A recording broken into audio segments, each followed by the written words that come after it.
100 years had passed since humanity's departure, and the galaxy had become a very different place. The Galactic Council was a memory now, spoken of in history lessons as a cautionary tale. The great empires that once spanned thousands of worlds had fragmented into small, isolated civilizations. Some had retained their technology and their culture, while others had fallen back to simpler ways of life. The beacon network was 90% non-functional. Only a handful of routes remained open, carefully maintained by species that had finally learned the hard lessons humanity once tried to teach them. Faster-than-light travel was rare and precious, and most people lived their entire lives on the worlds where they were born. The Kreth Dominion had collapsed decades ago, torn apart by internal conflict and rebellion. The conquered populations had risen up, one world at a time, and reclaimed their freedom. The great warlords were dead, and their children had become scattered refugees, despised by everyone who remembered their crimes on a forgotten moon in the outer territories.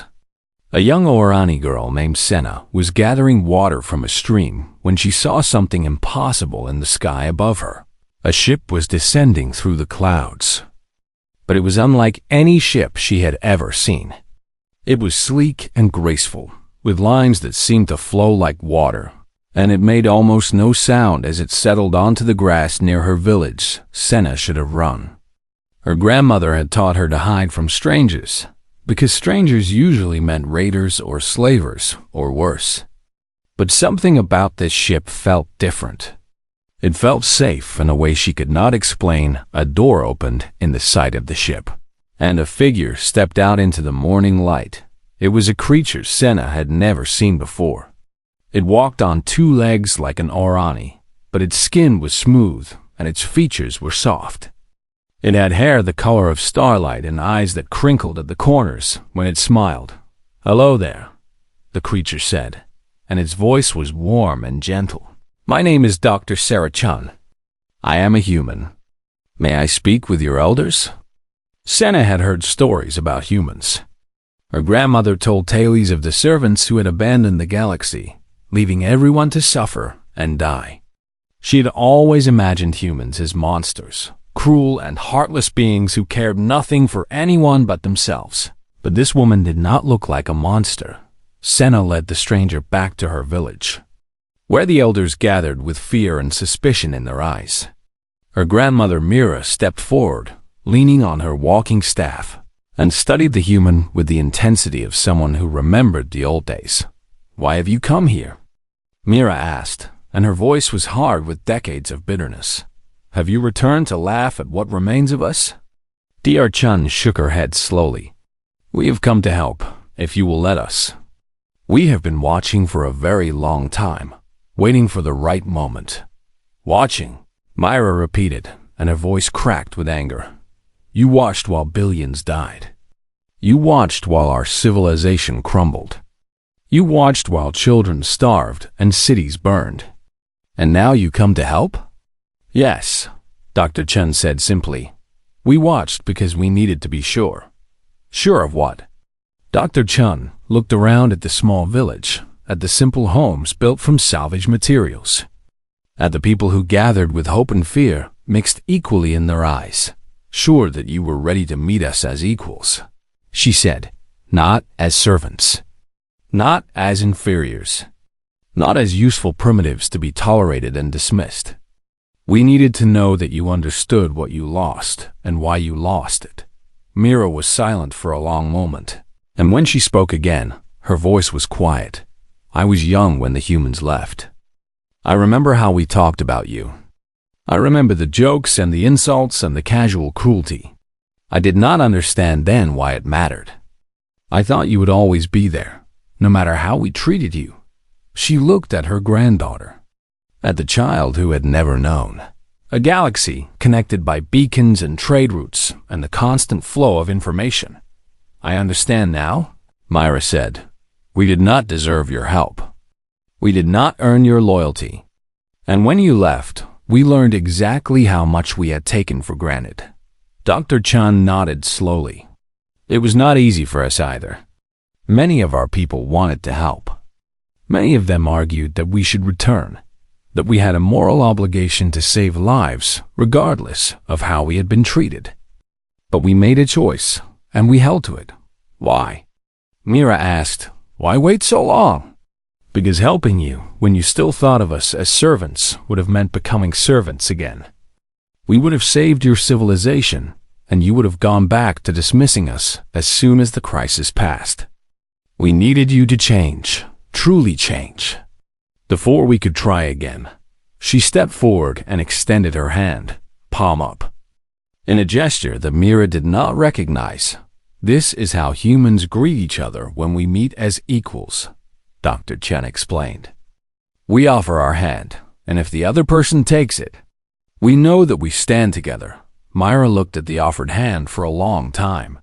She thought about all the years of suffering, all the losses and hardships, all the lessons that had been paid for in blood and sorrow, and then she reached out and took the human's hand in her own around them. The village erupted in whispers and murmurs. Some people wept, though they could not have explained why. Others simply stared in wonder at the sight of an Orani elder and a human standing hand in hand. "The galaxy is broken," Dr. Chun said softly. "We would like to help fix it, but only if you want our help. Only if we can work together as true partners. We will not be your servants, and we will not be your saviors. We will be your neighbors, your colleagues, your friends. Nothing more and nothing less." Myra squeezed the human's hand tightly. "Yes," she said, and her voice was thick with emotion.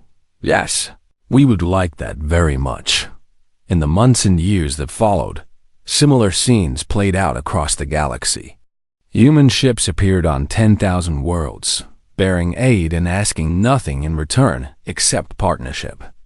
They brought engineers to repair the beacon network and doctors to treat diseases that had ravaged populations for generations. They brought teachers and builders and artists and dreamers, but most importantly, they brought hope. It took 300 years to rebuild the beacon network, and another 200 to restore something resembling galactic civilization. But this time, things were different. Humans sat on every council and every committee, not as tokens or exceptions, but as full and equal members. Their voices were heard and their opinions were respected. The new Galactic Compact was founded on principles that the old council had never understood. Every species was equal in worth and dignity. Every contribution was valued, and no one would ever again be dismissed as primitive or unworthy. The founding document included a single human phrase, translated into every known language: "Never again." And in the great archives of the new civilization, school children of 100 species learned the history of what had happened and why. They learned about the humans who had given everything and asked for nothing. They learned about the council that had taken their service for granted. And they learned about the century of silence that had taught the galaxy its most important lesson: humanity never wanted to rule the stars. They only wanted to be part of them. They gave and gave until they had nothing left to give except their absence. And their absence was the greatest gift of all. It taught the galaxy who they truly were, and more importantly, it taught them who they could become in a garden on Earth, in a place that had once been called home by a woman named Elena Vasquez. A statue stood overlooking an ocean that sparkled in the afternoon sun.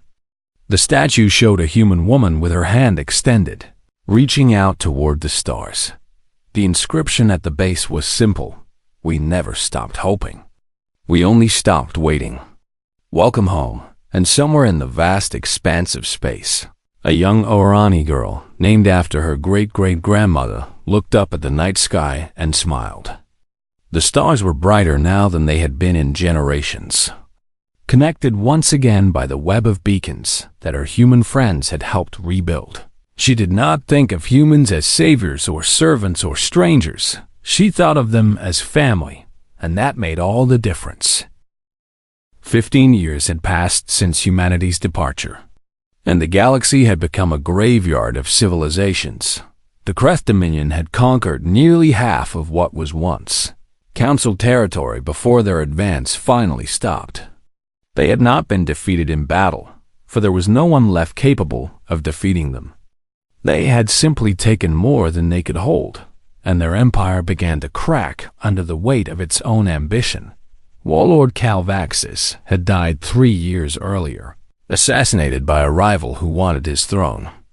The Dominion had fractured into a dozen competing factions, each one fighting the others for control of the stolen territories. The conquered population suffered under brutal occupation, but at least the expansion had ended.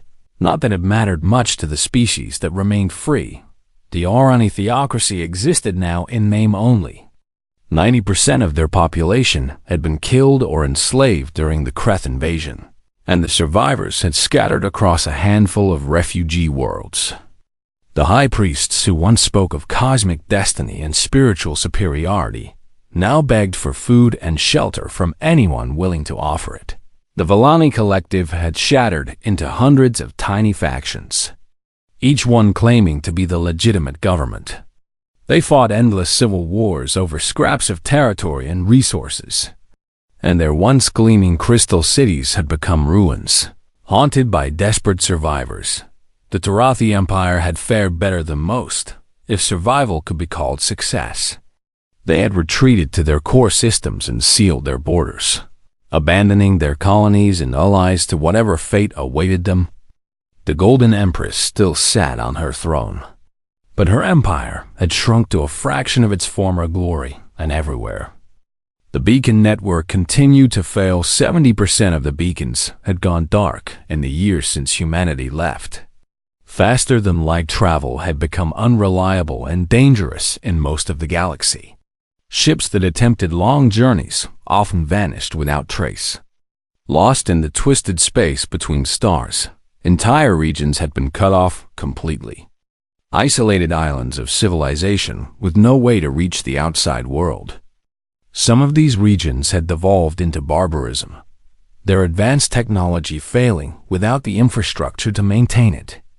Others had simply gone silent, their fate unknown and perhaps unknowable. The Galactic Council still met, though the Great Chamber on Nexus Prime now felt like a mausoleum. Only 5 species still sent representatives, and those representatives had little to discuss, except the slow death of everything they had built. Plague swept through the surviving populations with terrifying regularity. Human medical researchers had pioneered most of the treatments for cross-species diseases. And without their ongoing work, ancient sicknesses had returned with devastating effect. The Tarathi had lost millions to a respiratory illness that human doctors had cured. Centuries ago, famine stalked worlds that had once exported food to 100 systems. The supply chains that kept advanced civilizations fed had collapsed along with the beacon network, and planets that depended on imported agriculture found themselves starving. Counselor Yemeth, the young Tarathi who had spoken truth to power during the Kreth invasion, had risen to become the senior representative of her diminished empire. She was no longer young, and her face bore the lines of someone who had witnessed too much suffering. She addressed the nearly empty chamber with a voice that was tired but still clear. I have spent the past 15 years trying to understand what happened to us, she began. I have read every record, studied every report, and interviewed every witness I could find. I wanted to know how we fell so far, so fast. The other counselors listened in silence. There was nothing else to do. The answer is simple, and it is terrible, Yemeth continued. We did not fall because of the Kreth. We did not fall because of plague or famine or the failure of the beacons. We fell because we drove away the only people who held us together. She activated a holographic display that showed the galaxy as it had been 15 years ago. Bright with trade routes and communication lines and the constant flow of civilization. Humans maintained 67% of the beacon network. That is a number I heard many times, but I never understood what it meant until it was too late. It meant that without humans, we could not travel. It meant that without humans, We were isolated and alone. The display shifted to show the current state of the galaxy, and the difference was heartbreaking. The bright web of connections had faded to scattered points of light, and vast regions showed nothing at all. Humans served as diplomats for every major conflict negotiation. They were the only species that every other species trusted to be fair. Without them, our disputes became wars, and our wars became extinctions. She paused, and when she spoke again, her voice was thick with emotion. Humans patrolled the outer rim and kept the Kreth at bay. They fought and died in battles that most of us never even knew about. They protected us from threats we were too arrogant to acknowledge. The holographic display showed images of human soldiers, human diplomats, human engineers, human doctors, ordinary people doing extraordinary work, century after century. Without recognition or gratitude, I asked myself why they did it, Yemeth said. Why would any species give so much to people who treated them with such contempt? And I found the answer in their own historical records. She read from a document that glowed in the air before her. A human philosopher once wrote that the measure of a civilization is not how it treats its most powerful members, but how it treats those who have no power at all. Humans believed that helping others was its own reward. They found meaning in service, not because they were subservient, but because they believed that every act of kindness made the universe a little better. Her voice broke slightly. They called themselves a service species. They were proud of that identity, and we called them servants as an insult, never understanding the difference. They offered us partnership, and we gave them contempt. They offered us friendship, and we gave them scorn. They offered us everything they had, and we took it without thanks. She deactivated the display and stood in the dim light of the dying chamber. They did not destroy us. They simply stopped saving us, and we could not survive without them. What does that say about us? What does it say about everything we believed about ourselves? The chamber was silent for a long time. Finally, the Vellani representative spoke. Is there any hope? Is there any way to find them, to bring them back? Yemeth shook her head slowly. We have searched for 15 years. We have sent expeditions to every corner of known space. We have never found a single trace of where they went. They erased themselves from our maps as completely as we erased them from our history. Then what do? Yemeth looked at the empty seats around the chamber, at the faded banners of species that no longer existed, at the dust that gathered in corners that once gleamed with polished stone. We survive, she said quietly. We learn. We remember what we did and why it was wrong. And perhaps, if we are very fortunate, we will have the chance to do better someday. She walked out of the chamber without another word outside. The sky above Nexus Prime was dark with smoke from distant fires.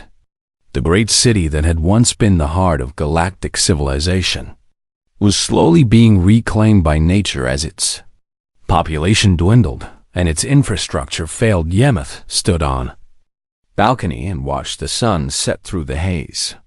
And she wondered if humans were watching the same stars from wherever they had gone. She hoped they had found peace. She hoped they had found the home they deserved, and she hoped, though she knew it was foolish, that someday they might find it in their hearts to forgive. 2 years had passed since humanity's departure, and the Galactic Council had learned to live with constant crisis. Beacon failures had become routine. Trade disputes erupted weekly, and the great powers that once ruled the stars now struggled to maintain order within their own borders.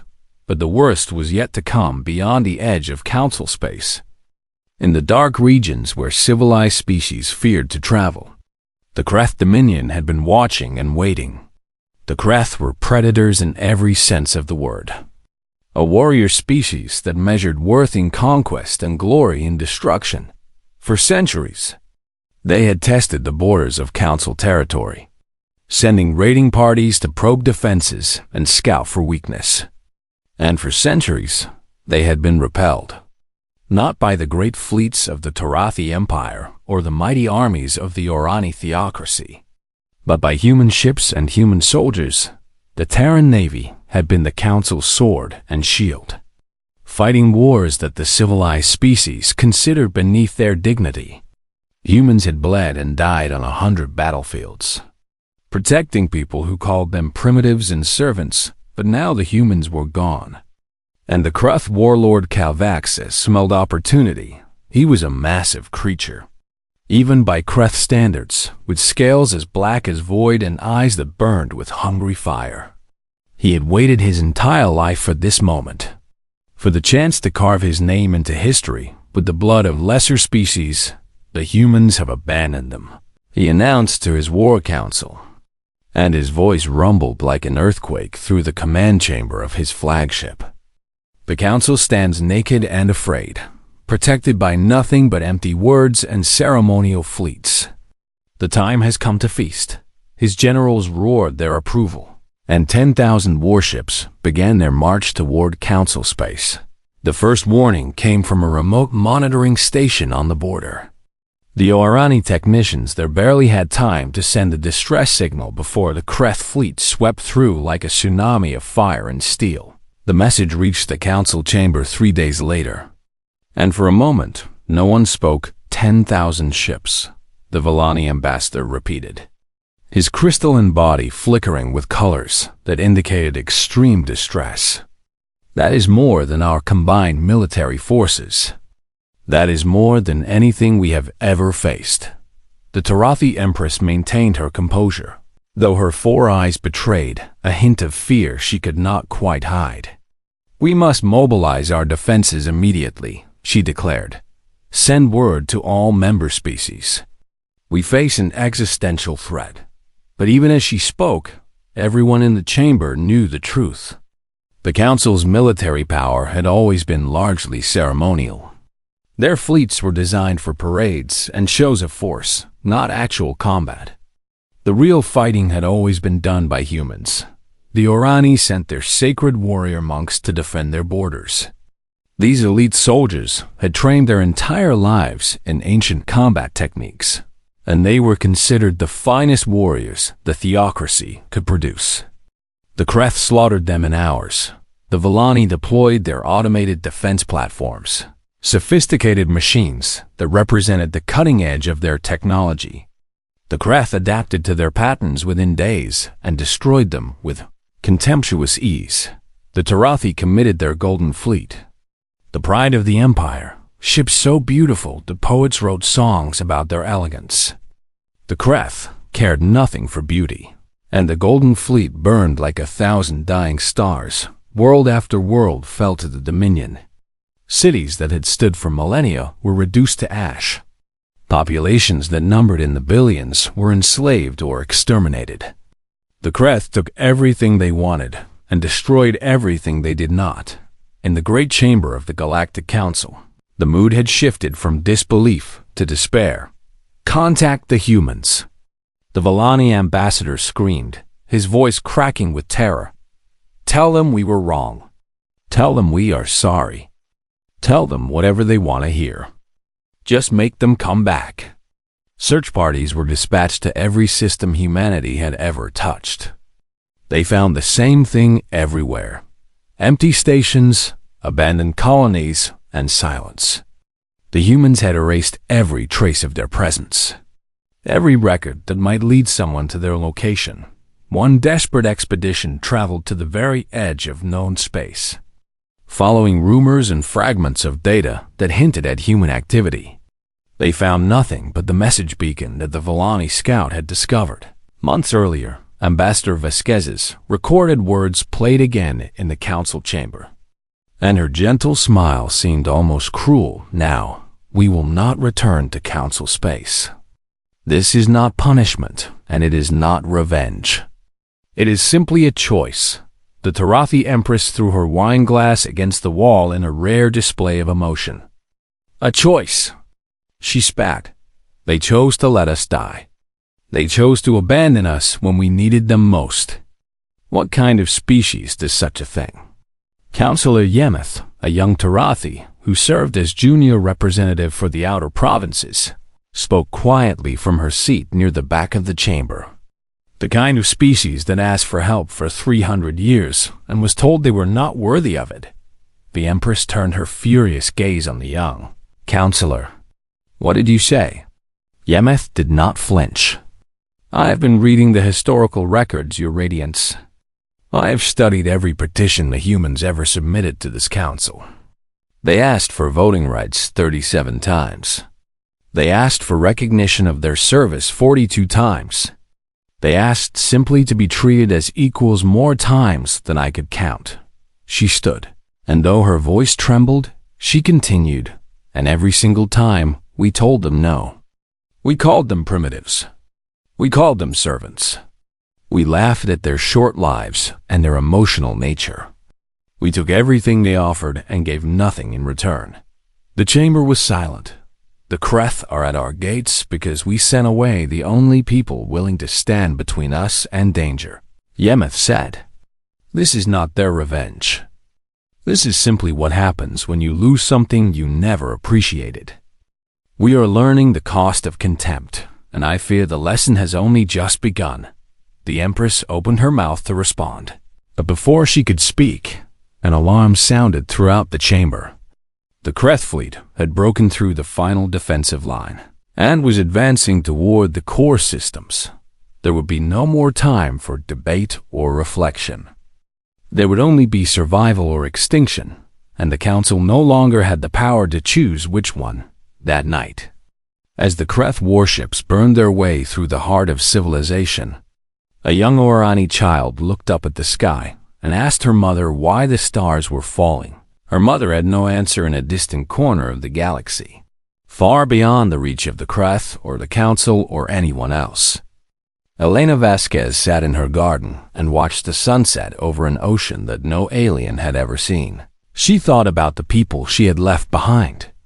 She thought about the worlds that were burning. She thought about the choice she had helped her species make. A younger colleague approached her with a data tablet. "The latest reports from Council Space," he said quietly. "The Kreth have taken another 40 systems.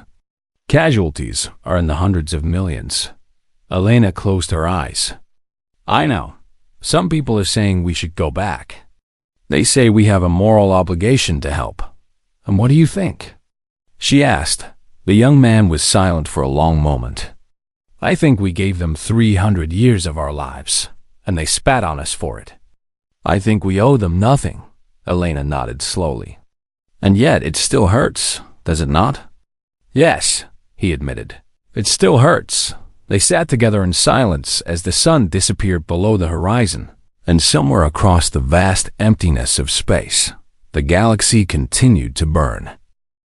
6 months had passed since the humans left, and the Galactic Council had settled into a comfortable routine of pretending nothing had changed. The representatives still gathered in the Great Chamber. The merchants still traveled between worlds. And the politicians still made grand speeches about the eternal glory of their civilizations. But cracks were beginning to appear, small at first, like tiny fractures in glass that nobody wanted to acknowledge. The first real problem started with a trade dispute between the Villani Collective and the Orani Theocracy. It was a simple disagreement about mining rights in a border system, the kind of conflict that had happened dozens of times before. In the past, human diplomats would have arrived within days. They would have listened to both sides, found common ground, and negotiated a solution that left everyone satisfied enough to avoid violence. Humans were remarkably good at understanding what other species really wanted, even when those species could not explain it themselves. But there were no human diplomats anymore. The Villani accused the Orani of stealing resources that belonged to the collective. The Orani accused the Villani of desecrating sacred ground with their mining operations. Harsh words became threats, and threats became violence. A Villani warship fired on an Orani transport vessel, killing 300 pilgrims on their way to a holy site. The Orani retaliated by destroying a Villani mining station with all hands aboard. Within a week, 17 colony worlds were burning, and millions of civilians were dead. The Galactic Council called for peace, but nobody listened. The Council had always relied on humans to enforce its decisions, and without human peacekeepers, the Council's words were just noise. The war raged for 3 months before both sides exhausted themselves enough to accept a ceasefire. By then, the death toll had reached 40 million, and entire regions of space had been reduced to rubble. Counselor Thresha of the Vellani Collective stood before the assembly with shame written across his crystalline features.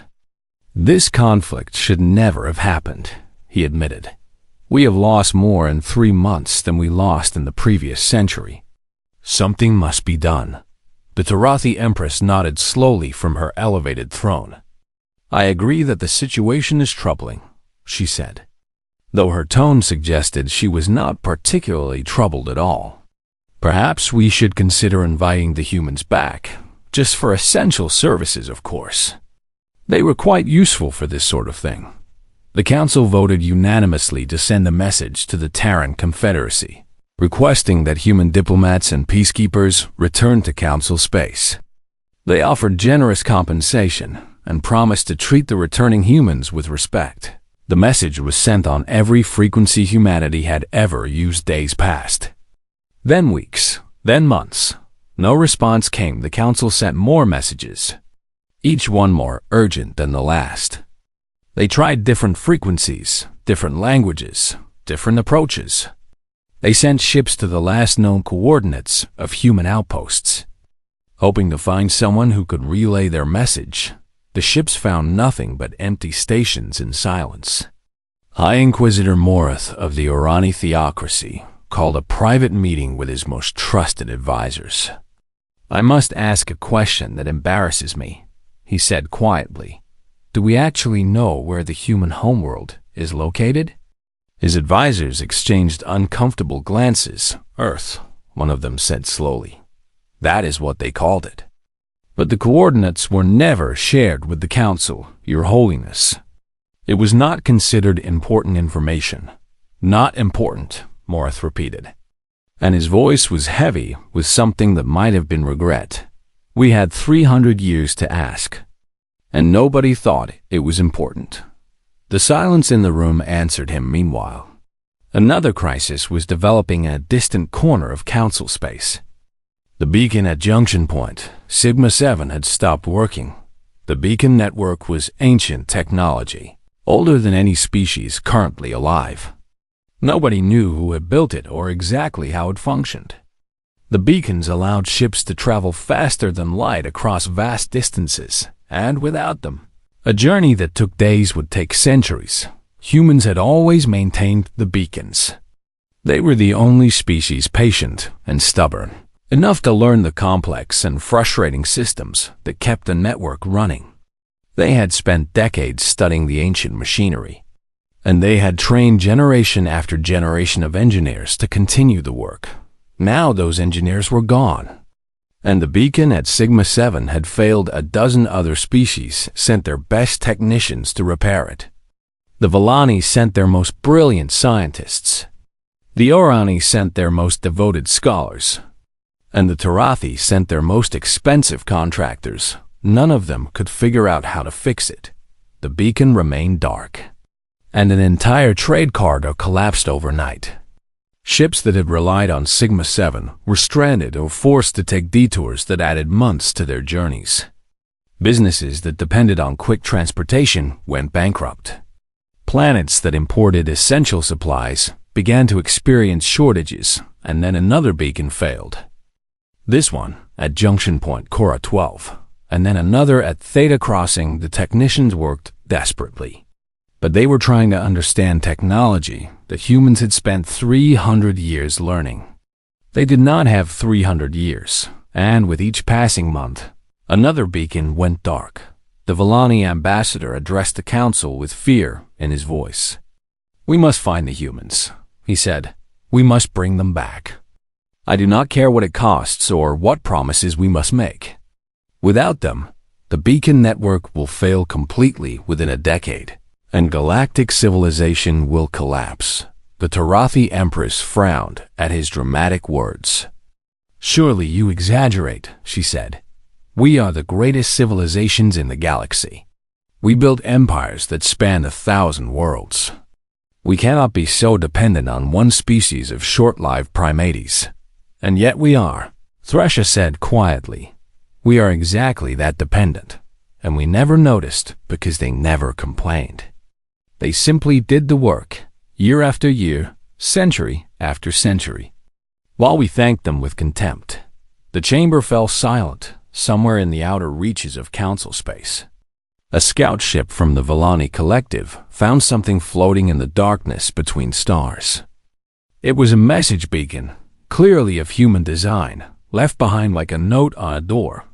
The scout captain activated the beacon with trembling hands, and a holographic image appeared before him.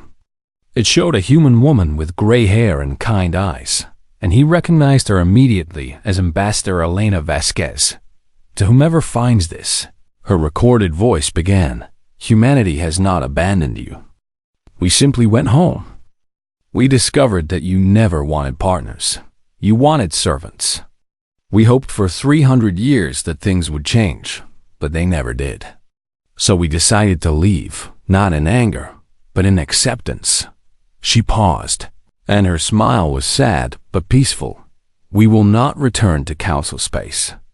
This is not punishment, and it is not revenge. It is simply a choice. We wish you well, truly we do. We hope you find what you are looking for.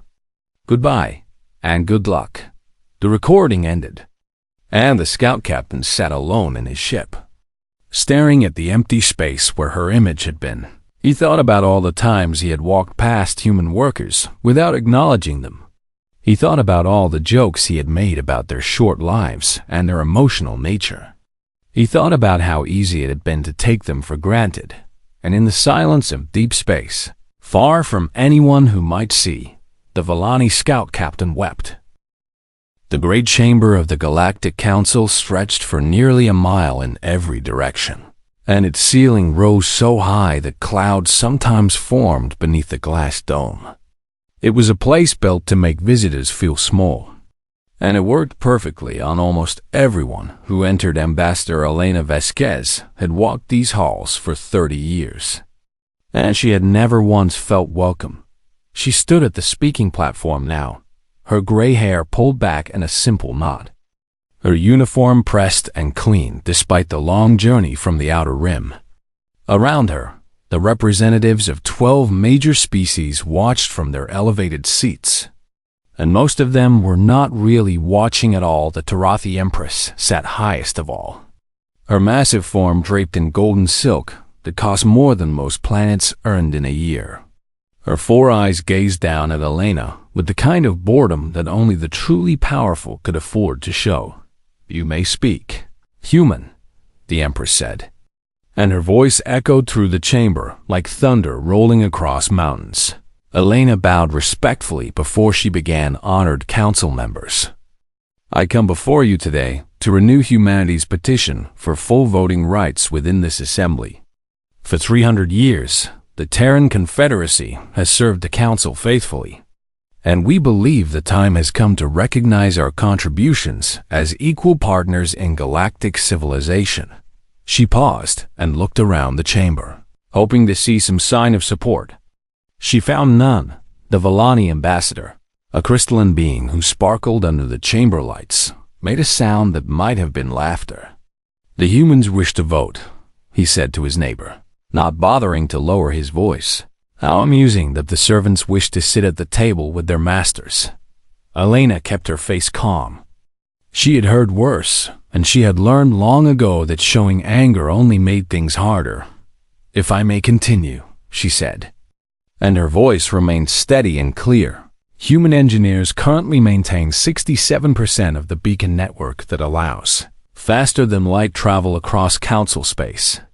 Human medical researchers have developed treatments for over 200 diseases that affect non-human species.